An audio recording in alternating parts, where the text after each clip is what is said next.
Welcome back. I'm Neil C. Hughes, host of the Tech Talks Daily podcast, where for the last 10 years, I've been fortunate to interview more than 3,000 tech leaders, business innovators, and even the occasional celebrity. Celebrities like Star Trek's William Shatner, of all people. But today, I'm excited to unveil the Tech Talks Network. It's a collection of my shows designed to explore every corner of enterprise technology and the impact that it is having on our life, work, and even world. So, the Tech Talks Network consists of 8 podcasts. Tech Talks Daily, AI at Work, to understand how artificial intelligence can deliver a measurable difference inside your workplace. The Business of Cybersecurity, IT Infrastructure as a Conversation, where we can geek out a little bit on some of those infrastructure questions. Conversations from the show floor, where I will take you directly onto the show floor at the biggest tech events in the world and share some of those conversations of what people are talking about. And there is also Startup Builders and Backers, and we also bring it back to business in the business technology perspectives and understand the real difference that technology can make. And finally, we have Consulting the Future, a podcast that unites all those conversations from Deloitte, EY, Accenture, PwC, Gartner, all the usual suspects. And each of those 8 podcasts will focus on a unique part of the tech ecosystem, helping you stay informed, inspired, and ready for what's next. So please check out techtalksnetwork.com. You'll find links to everything that you need right there. And let me know your thoughts. The reason I've done this is that I record 400 interviews plus a year, and many of that information can get lost after a couple of weeks. And I think niche shows focusing on unique areas will help you drill down to that information that you need. So check that out and let me know. But back to this show. Today, I've got a great guest lined up for you. I'm joined by 2 pioneers at the intersection of both technology and insurance. Quite a unique interview, this one, because I have Rosie Denay, head of the Lloyd's Lab Accelerator, and Kate Stillwell, co-founder of a company called Firebreak Risk. Both hugely successful in their own right, but together they're driving significant innovations in how we manage and mitigate the risk of wildfires. And Firebreak Risk harnesses artificial intelligence to transform user-submitted photos and videos into valuable underwriting data, directly linking homeowners' mitigation efforts to insurance eligibility and pricing. So, the big question I'm left with here is, how is Lloyd's Lab Accelerator facilitating such transformative solutions? And how are Firebreak Risk leveraging technology to make a difference? Well, buckle up and hold on tight, because today I'm going to beam your ears all the way to the UK and California simultaneously. But seeing as we're talking to both sides of the pond, maybe I should say simultaneously as well. Bringing you daily tech insights requires significant time and resources, so I'd like to extend my gratitude to today's sponsors. And also shine a light on how legacy managed file transfer tools are dated and lack the security that today's remote workforce demands. And companies that continue relying on that outdated technology put their sensitive data at risk. But the good news is you can ensure top-tier security with Kiteworks MFT suite. Their software security hardening includes an ongoing bounty program, regular penetration testing to minimize vulnerabilities, the convenience of a one-click appliance update, and avoid the hassle of managing multiple unhardened servers. And as an ex-IT guy, I know the benefits of that. So why not choose Kiteworks for the highest level of in managed file transfer? And remember, Kiteworks is also FedRAMP moderate authorized. So step into the future of secure managed file transfer with Kiteworks by visiting kiteworks.com to get started. That's kiteworks.com to get started. But enough rambling from me. Let's get today's guest on. So without further ado, let's get Rosie and Kate onto the podcast today to talk about the power of technology and innovation when it comes to adapting to the realities of climate change and what this means to the insurance sector. So a massive warm welcome to the show. I've got not one but 2 great guests joining me on the podcast today. Kate, could you begin by telling everyone listening a little about who you are and what you do? Thank you, Neil. My name is Kate Stillwell, and I'm an insurtech entrepreneur, and I'm a co-founder of Firebreak Risk and previously a founder of Jumpstart Insurance. And Firebreak went through the Lloyd's Lab this time last year. Fantastic. Well, welcome to the show. And Rosie, would you mind telling everyone listening a little about you too? Fantastic. Thanks, Neil. Absolutely. So I'm Rosie Denay and I run the Lloyd's Lab Accelerator program. And so I had a 10-year career in insurance before coming to innovation and insurance. And honestly, I haven't been happier since I found innovation. It has transformed my life and I turn up to work with a massive smile on my face every day. Well, a big warm welcome. And we've said a few times already, we've mentioned the Lloyd's Lab Accelerator. We'll have people listening all around the world hearing about it for the first time. So would you mind explaining the role of Lloyd's Lab Accelerator in fostering things like innovation within the insurance industry? There is a huge insurtech space at the moment, and also how it supports startups like Firebreak Risk. Absolutely. I think I might just take a step back because Lloyd's Lab is part of Lloyd's market. And I think it's really useful to kind of contextualize where we sit in this weird and wonderful world of insurance. So the Lloyd's market is a face-to-face marketplace, which still exists today. It's rare to find them.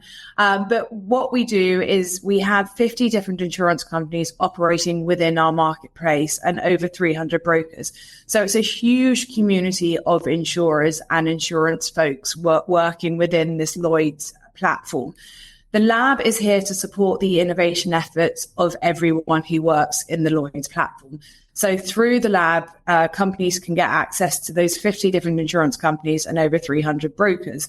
So the role of the Lloyd's Lab Accelerator is to basically bring in really interesting ideas with, extremely talented individuals who sit perhaps outside of the insurance industry and help them get into the insurance industry and create new products alongside the Lloyd's market.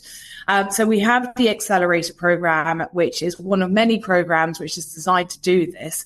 And ultimately what we do is we partner the companies who come through the lab program with mentors. So these mentors are experts in insurance, and so they can really bring deep knowledge of insurance to the startup. As I mentioned, most of our startups don't have an insurance background. And through this kind of awesome partnership, we are seeing new products and new functionality being built out for the Lloyd's market. So it's a method which works. We have an 85% successful commercial rate. So 85% of the companies who've gone through the Lloyd's Lab have commercial relationships with the Lloyd's market afterwards. And as I said a few moments ago, Lloyd's Lab Accelerator is fostering innovation within the insurance industry and supporting startups like Firebreak Risk. So I'd love to bring Kate in here. Kate, what's your story? What inspired you to create Firebreak Risk? And what are the primary goals that your company aim to achieve in mitigating wildfire risk? I feel there's got to be a bit of a story there too, right? Oh, thank you. Yeah. So I'm joining you from Berkeley, California. And yesterday morning I woke up and there was a layer of black soot along the horizon that I could see. I thought, that is wildfire season has begun early this year. Many people think of it as starting July 1st, but wildfires are almost a year-round possibility now in the United States, North America, and West. And sure enough, there are a handful of fires in California happening right now. And it's become sort of the new normal that folks are getting used to. So my co-founder, Tak Leung, owns a home in Truckee, California, which is near Lake Tahoe. And he has been spending the last 5 years clearing trees. And he likes to tell the story about how 5 years ago, when he started cutting down trees around his property, his neighbor said, "What are you doing?" And he said, "I'm making defensible space." And they're like, "Okay, good luck with that." And then after 2020, where there was a big fire season, his neighbors started doing the same. And so by that time, his neighbors say, "Oh, hey, Doc, clearing more defensible space. We're right there with you." And yet, all this good work that neighbors in fire-prone regions are doing to make to stand and defend their properties are not yet being incorporated into insurance eligibility and insurance pricing. And so there are regulatory movements to help ease that. And Firebreak is trying to create this connection to link the conscientious actions that folks are taking to their insurance, because they are actively reducing their risk and becoming a partner with the insurer in making sure that the probability of burning down is reduced. Because, last thing, there is scientific research that shows that if you have home hardening in defensible space, you are 40% more likely to survive. So that's actuarially a real probability that can go into the insurance pricing. And we're trying to make that connection with Firebreak. And in the last few weeks, I've spent a fair amount of time in the US, and I've seen there's some crazy temperatures right now with the heat dome and stuff. So I would imagine things are getting much worse at the moment as it's quite literally hotting up. And I'm curious, though, because I always try to get everybody thinking on this podcast about areas that technology can improve that you don't associate with technology. So a question I've got to ask is, how does Firebreak Risk's technology enable users to self-inspect and mitigate their property's wildfire risk? And what makes your approach unique from maybe other solutions out there? Okay, thanks, Neil. I'm going to take that question in two parts. So first, how it works, how the technology works. So the homeowner is prompted by their insurance company to download the app, then use the app to take photos and videos, walk around their home to self-inspect and document the condition of their home. And the app prompts them through a series of questions. Then Firebreak takes those photos and videos, those images, and uses AI, a combination of proprietary AI and off-the-shelf AI, to convert those images into a data stream that is useful for underwriting. In the meantime, we also immediately provide back to the homeowner the top actions they can take to reduce their wildfire risk. And I'll give you examples of those in a second. But on the data side, we have the pipelines that fit into the insurance underwriter system. So then there's a bigger feedback loop that makes the underwriting, the insurance available and facilitates the underwriting process. So the inner feedback loop is take these actions and reduce your risk. And then the bigger loop is here, you're eligible for underwriting. Now, in terms of like what makes us unique, so there's no end of advice out there on the ways to harden your home and clear defensible space. Many of them are long, long lists, and they're very, they're just like facing the wall. The customer looks at them and says, I can't do all these things. Just give me one step at a time. Because once somebody does one step, then they're able to, they'll be ready, psychologically ready to take the next step. And the second thing that we do that's unique is making it connected to insurance. So there are apps out there that, for example, fire inspectors come around the neighborhoods and use their own apps to take in, photos and videos. And then they connect that to the advice that they give to the residents to make the fire safe community. But in terms of connecting those actions, those mitigation actions to insurance eligibility is also part of what makes Firebreak unique. So the actions are as simple as, we notice that there is you have a can of propane under your wooden deck. Why don't you move that out to the non-combustible shed that's at the edge of your property? Oh, we noticed that you have a stack of dry firewood, again, under your deck, right up against the house. So what these do is they become an ignition source that then can cause a fuse that then will light the house on fire.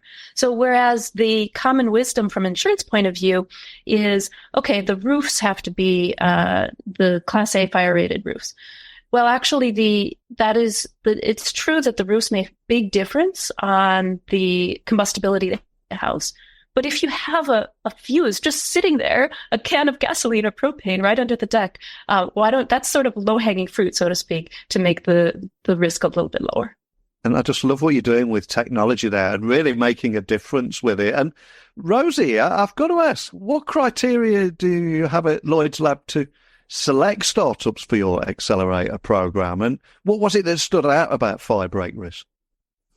So we have purposely made it really broad because we really want to have the weird, the wonderful, and the wacky come to our lab. You know, it's all about these amazing ideas and amazing uses of technology, which are probably not being used in the insurance. So it's very, very straightforward. We we have a number of different stages, but we score against the same three things at every stage: program, product, and team. So team, we want to make sure that the team being put forward to come to the lab is relevant. It's not just kind of business development, and that the whole team has the relevant skill set to do what they say they can do. Quite often we have a number of academics. So, if you're doing something related to weather or floods, we just want to make sure you've got the right brains behind it. Product, it's relevant for the Lloyd's market. So as I've mentioned, it's really broad in the sense that we want to invite companies who haven't perhaps thought about insurance as well as those who have. But we are a commercial specialty insurance home. So what that means is we're insuring like the big kind of spaceships of these worlds, big fleets of ships, big properties. It's not your pet insurance. It's not your health insurance. It's not your homeowners insurance necessarily. It's more the kind of big commercial insurance. And program, we want to make sure that your 10 weeks are going to be busy building out something new. This program is a really unique opportunity to prove that you've got a kind of use case in insurance and actually start building out products which the market will want to use. So those 10 weeks are there for you to really better your product. So when it came to selecting Firebreak, it was such an interesting way of looking at an everyday issue. Risk mitigation is key in insurance. We can do so much through risk mitigation. And, the concept is simple, but it is so effective. It's giving the power to the homeowners to actually empower them to make their risk and their home a better risk. And also giving that additional information to insurers so that they can then price accordingly. These are definitely the way that we're seeing insurance going when it comes to these sorts of things. And wildfire is really real. You can't avoid it. You open the newspaper on any given day and there will be a wildfire happening somewhere in the world. So these are the risks that we as the Lloyd's market need to look to improve to make sure that the right people can get insurance. And just to bring to life what we're talking about here and help everyone listening all around the world, the scale of the problem that you're tackling together and the impact of the technology. Kate, are you able to share any success stories or maybe a case study where Firebreak Risk's solutions have been able to significantly reduce wildfire damage or the spread of wildfire? Is there anything you can share around that? Yeah, let me share the fact that not only the California regulator, Ricardo Lara, and several California state senators have met with us in Lloyd's building during a delegation of trying to fix the problem. But also the Colorado regulator and regulatory representatives from the state of Arizona have reached out to us proactively to help them set standards of how is this problem going to be solved? And when I say this problem, what I'm saying is that in case your listeners are not aware, there's a mass withdrawal of brand name insurers from North American West. And so this is leaving hundreds of thousands of people per year without insurance. And even though Rosie explained that Lloyd's primarily writes commercial property insurance, commercial insurance, the reason that Lloyd's is so central to solving this problem, this wildfire exposure problem, is that as the brand name insurers withdraw, there is an opportunity for specialty insurers, and of which Lloyd's Marketplace is a collection of specialty insurers, to come in and help solve the problem, help create solutions to provide a stopgap and potentially a long-term solution to this extreme risk that is not understandable. Because one of the things that Lloyd's does, and the reason that Firebreak sought out Lloyd's, is that they insure what's uninsurable. And the brand name insurers are pulling out of wildfire because they find it to be uninsurable. The uncertainty is just extreme as the climate is changing, and the weather patterns are so unpredictable. And so this is a phenomenon that's affecting not just North American West, but Australia, parts of Europe. And so the opportunity to come in and provide financial backstop in the form of insurance, where right now it's being pulled out. This is a $160 billion problem just in North America. And Lloyd's has this opportunity to help come in and save the day. Love that. And as you said, it affects every corner of the world. And from an insurtech side of things and the insurance industry as a whole, Rosie, how do innovations like Firebreak Risk Solutions, how do they contribute to the agility and effectiveness of the insurance industry in responding to wildfire events? Because I would imagine you have a slightly different vantage point on this. So I think the fact that these companies like Firebreak are smaller, it means that they are more nimble. They are actually able to really react to the end client's issue in a really, really robust and agile way. I think, as insurance companies, we tend to have a load of legacy that we have to work with, or the insurance companies in the market, and they want to support and serve their clients. But actually, sometimes using a company like Firebreak is by far the best way. It is accessing the expertise that a company like Firebreak can bring to the problem. Quite often you'll find founders having lived and experienced some of the issues that they would like to solve. As Kate mentioned, her co-founder has lived and experienced it. So they really know what a positive solution looks and feels like, and they can bring that to the actual solution that they bring to market.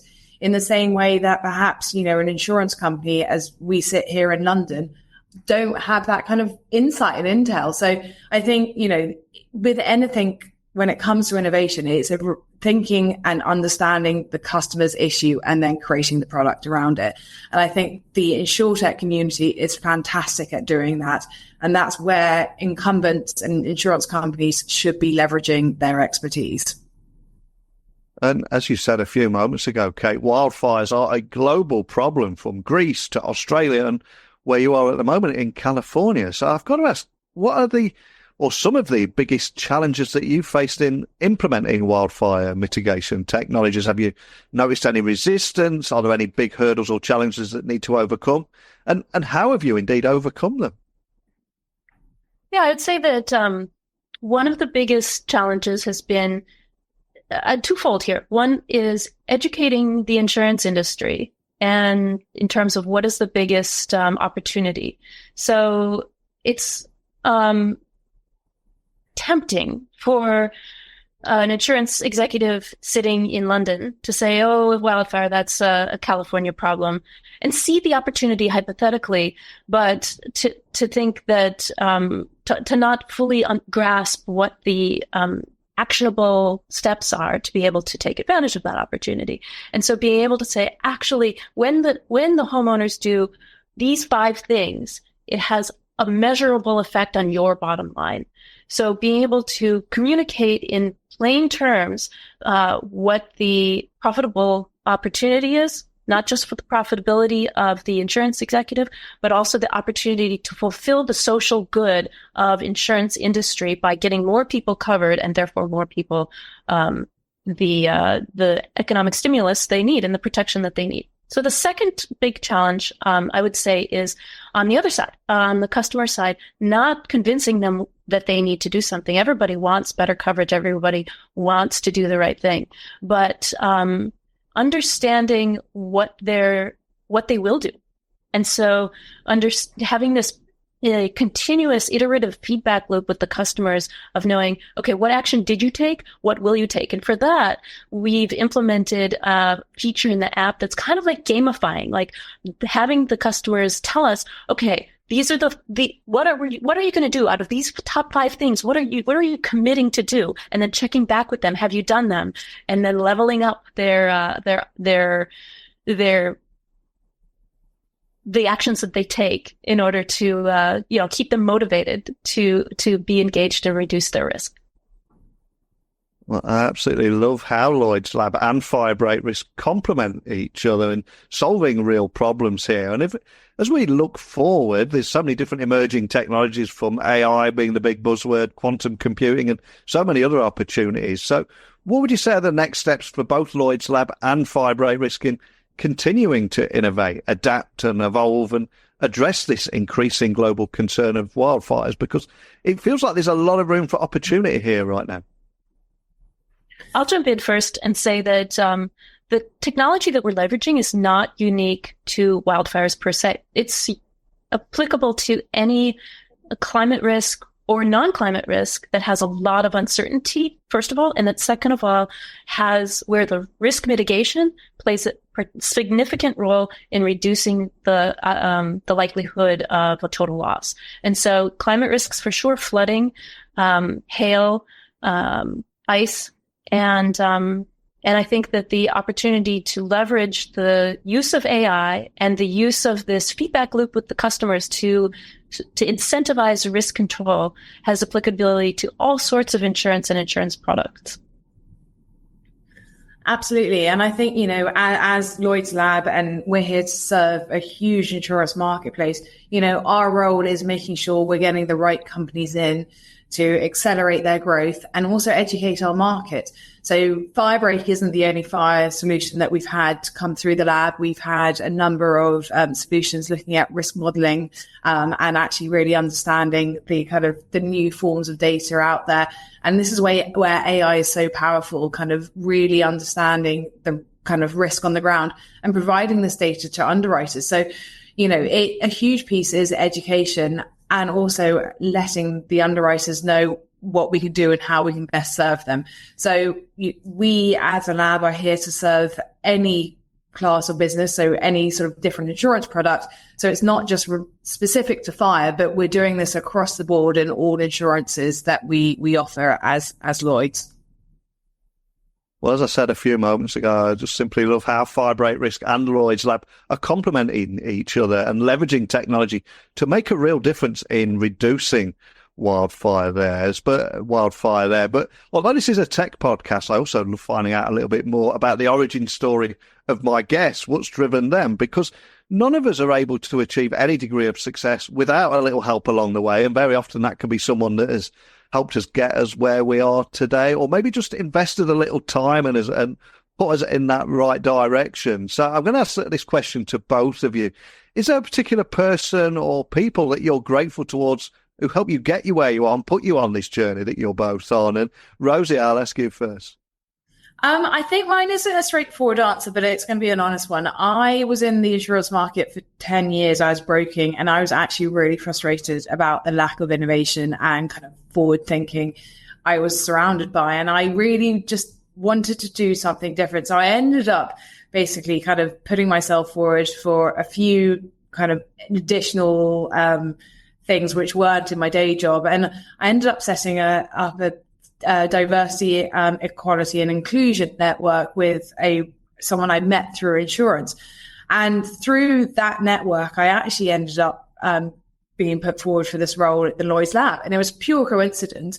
And, at that time, I was even questioning whether I wanted to stay in insurance. And if it wasn't for this person I had connected through some additional work I was doing outside of my day job, I think I would be doing something totally different. But now I absolutely love my job, and it was a complete crossroads, and I didn't realize I was at a crossroads, but here I am. So I'm incredibly thankful to her.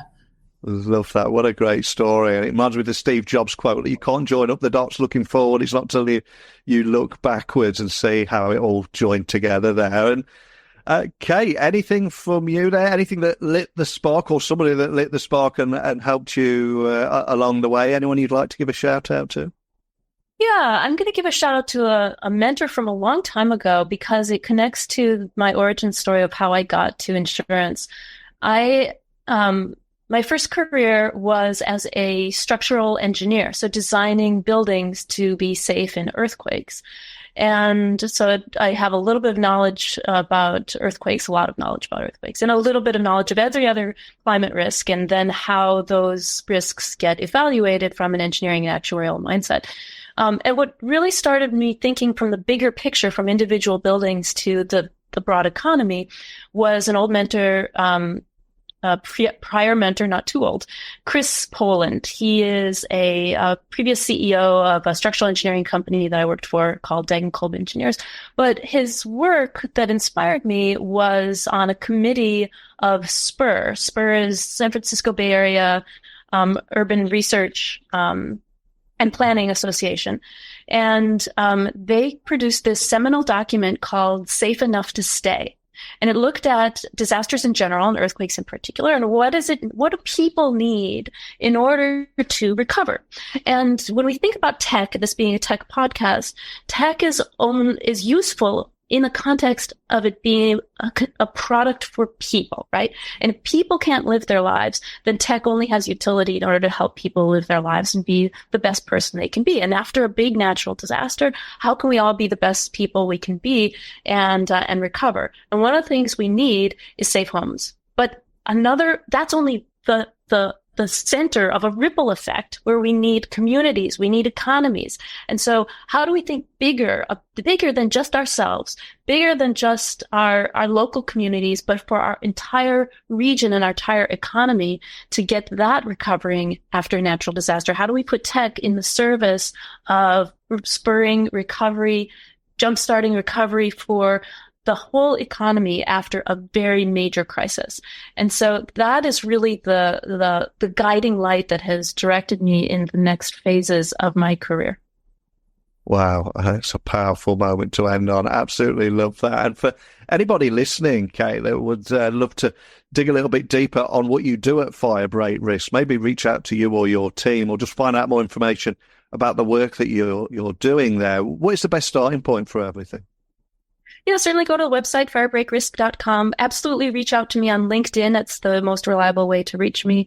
I'm very easy to find, Kate Stillwell. And I look forward to connecting.